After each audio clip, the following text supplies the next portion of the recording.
El origen de la vida, la gran pregunta que toda persona se ha hecho alguna vez. Pues bien, no me voy a andar con rodeos. Como dice Nick Lane en su libro La cuestión vital, no tenemos ni puñetera idea de por qué la vida es como es. ¡Hala! Pa' casa, se acabó. ¡No! En cualquier caso, lo que sí sabemos es que la vida existe y está en este planeta. Pero, ¿cómo ocurrió? ¿Es un fenómeno altamente improbable o una consecuencia inevitable de la química? Pensar que sobre este planeta apareció de repente una célula es como pensar que sobre el desierto puede aparecer de repente una central nuclear. Ah, sí. Bueno, siempre que vean una cosa así, lo hizo un mago. Entiendo, bien, sí. Pero en el episodio AG4... Un mago. Bueno, en realidad sería incluso más difícil, dado que una célula es mucho más compleja que una central nuclear. Sabemos que nuestro planeta tiene 4.500 millones de años y que antes básicamente no había planeta, así que lo más probable es que tampoco hubiese vida. También sabemos que en los primeros años tras la formación del planeta, las condiciones eran muy inestables. La vida no apareció en nuestro planeta hasta hace aproximadamente 4.000 millones de años. Y aquí está el maldito problema. ¿Cómo es posible, desde el punto de vista científico, que de la no vida surja vida? Pues veréis, hay un pequeño detalle que no puede pasar desapercibido.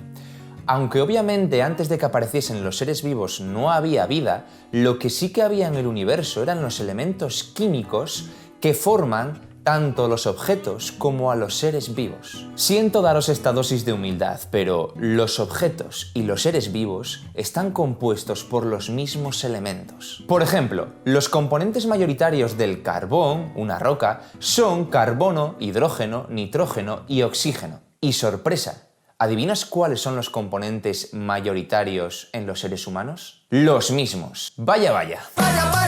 Pero estoy haciendo trampa. Aunque sí que estamos compuestos por los mismos elementos, más o menos, en realidad están presentes en diferentes proporciones. Así que sin duda ahí debe estar la clave. De alguna forma, esos elementos químicos se unieron en unas proporciones y unas condiciones determinadas, originando seres con la capacidad de replicarse a sí mismos. Seres vivos. Pero ¿a qué se debe que en un momento determinado de la historia de la Tierra algunos elementos químicos se organizasen de una forma tan peculiar? ¿Existe una fórmula magistral con la cual se produjo la primera célula? Pues en principio todo apunta a que sí, pero desde luego esta fórmula no tiene nada de sencilla. Primero, que sepamos en nuestro planeta, la vida solamente apareció una sola vez en 4.000 millones de años. A partir de ahí, todos los seres vivos se han originado a partir de otro ser vivo anterior. Este es uno de los pilares fundamentales de la biología moderna que analizaremos en otro vídeo y que explica por qué todos los seres vivos estamos emparentados e incluso compartimos genes. Pero vamos, que lo que nos importa ahora es que ese fenómeno por el cual la vida apareció a partir de la no vida es un fenómeno que solamente ha ocurrido una vez en 4.000 millones de años. Y dos, con todos los medios tecnológicos de los que disponemos hoy en día, no hemos conseguido producir vida en el laboratorio. Ni una mísera célula a partir de los elementos químicos no vivos que había en el planeta Tierra hace 4.000 millones de años. Es que ni siquiera nos hemos acercado. Podemos deducir de este hecho que un ser vivo es un ente muchísimo más complejo que cualquier máquina, computadora o robot que hayamos fabricado. Una célula es un sistema de una enorme complejidad bioquímica. Esa especial organización de los elementos químicos en los seres vivos es lo que los dota de vida. Pero, ¿qué es la vida? Primero, desde el punto de vista físico, una roca es un sistema cerrado. Está en equilibrio y los intercambios de energía y materia con el exterior no existen. Los seres vivos, en cambio, necesitamos estar continuamente intercambiando materia, energía o entropía con el exterior. Para ello estamos compuestos de unas estructuras químicas que realizan estas funciones y transforman unos compuestos en otros. Es lo que llamamos metabolismo. Además, somos capaces de reponer estas estructuras químicas o reemplazarlas sin detenernos, sin dejar de realizar nuestras funciones. Es decir, somos capaces de autoorganizarnos. Estos intercambios y estas transformaciones que hemos dicho que llamamos metabolismo ocurren en el interior de todas las células. Por lo tanto, es la primera característica que cumplen todos los seres vivos. Tienen metabolismo. 2. Los seres vivos están en un estado permanente de desequilibrio termodinámico respecto al medio y se mantienen gracias a las reacciones metabólicas que hemos comentado anteriormente. Por eso necesitamos un medio interno en el que se desarrollen estas reacciones en unas concentraciones determinadas. Y esto lo conseguimos con una membrana, la membrana plasmática o membrana celular. Esta membrana ni es completamente hermética ni es completamente permeable, signo que es selectiva. Permite el paso de algunas sustancias y de otras no. Esta membrana nos permite separar un medio interno de un medio externo, pero nos permite continuar haciendo intercambios de materia y energía. Permite la entrada de aquellos compuestos que necesitamos incorporar del exterior y permite la salida de aquellos residuos que ya no necesitamos en el interior.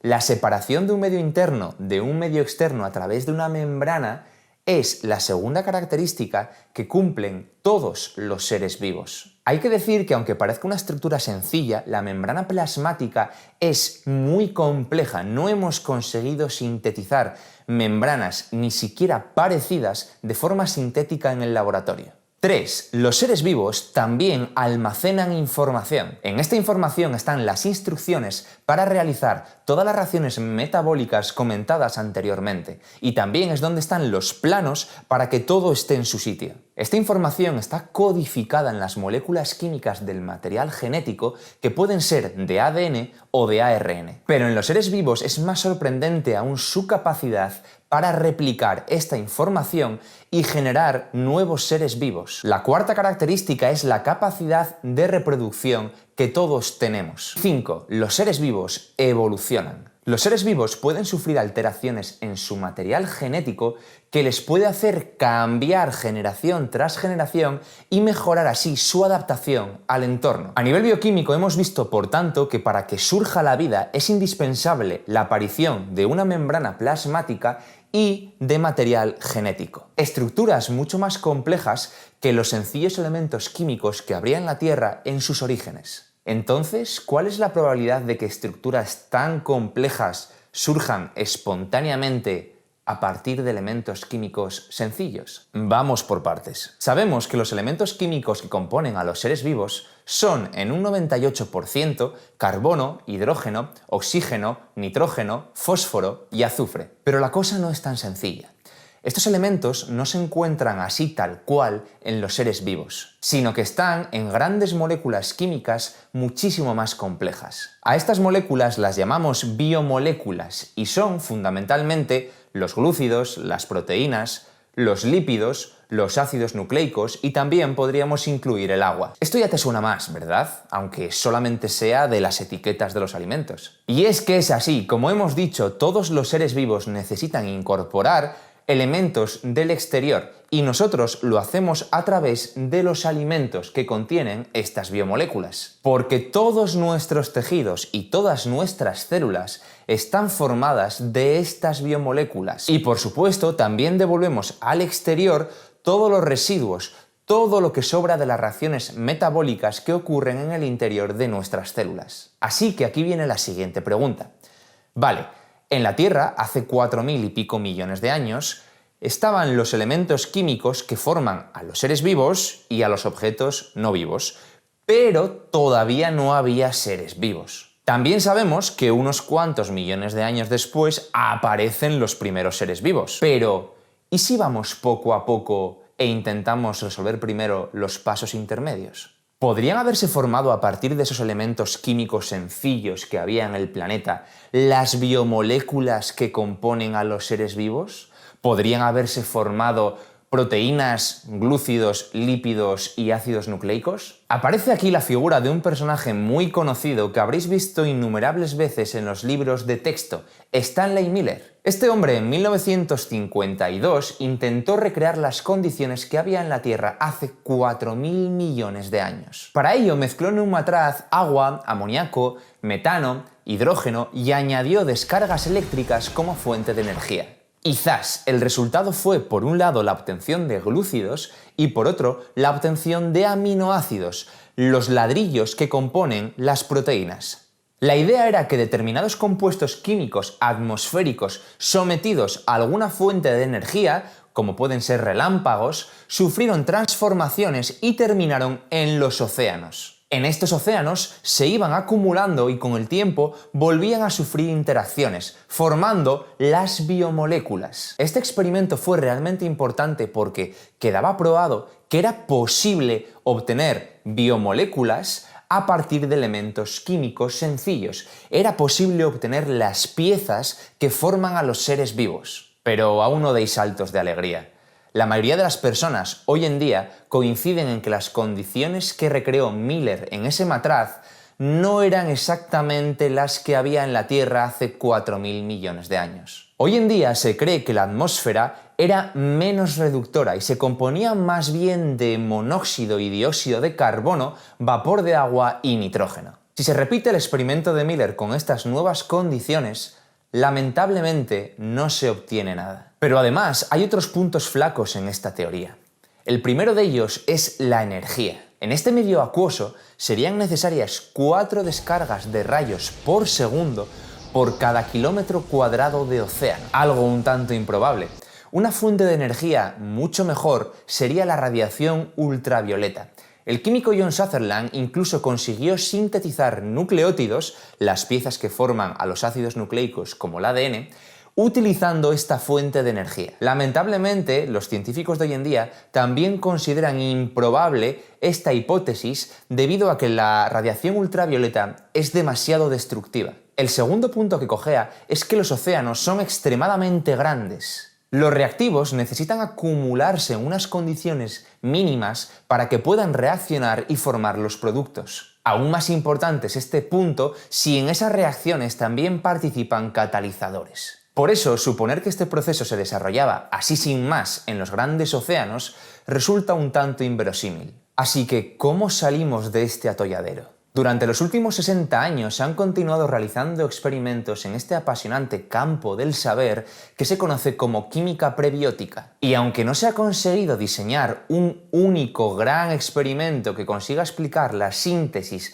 de todas las biomoléculas a partir de las cuales se pudo formar la vida, sí es verdad que distintos investigadores de forma independiente han conseguido sintetizar varias biomoléculas en el laboratorio. Así que no tenemos una gran teoría unificada, pero sí varias hipótesis que demuestran cómo algunas de esas biomoléculas pudieron formarse, por ejemplo, en la interacción entre los gases volcánicos y los gases atmosféricos. O cómo, por ejemplo, otras biomoléculas pudieron formarse en las grandes fumarolas hidrotermales que están en el fondo de los océanos. O incluso cómo pudieron llegar en meteoritos a la Tierra, como este de aquí en el que se encontraron aminoácidos. Por lo tanto, aunque aún seguimos trabajando en ello, podemos asumir que más o menos en algún momento de la historia de nuestro joven planeta, los océanos se fueron cargando, se fueron llenando de biomoléculas, las piezas que forman a los seres vivos.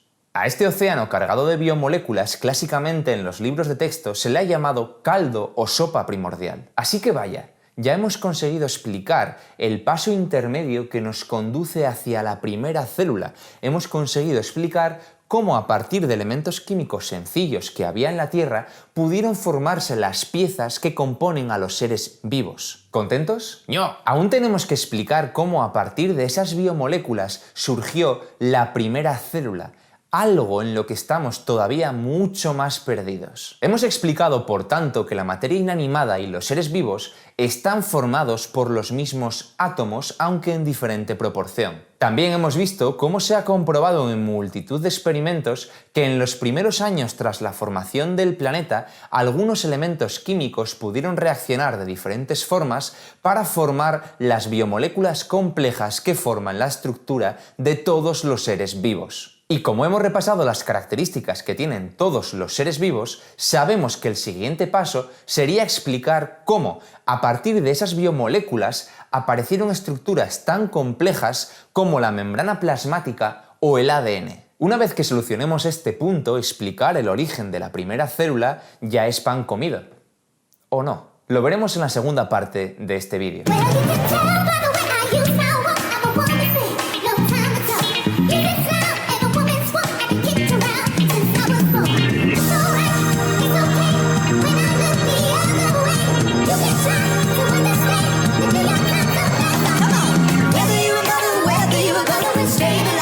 Say, come on,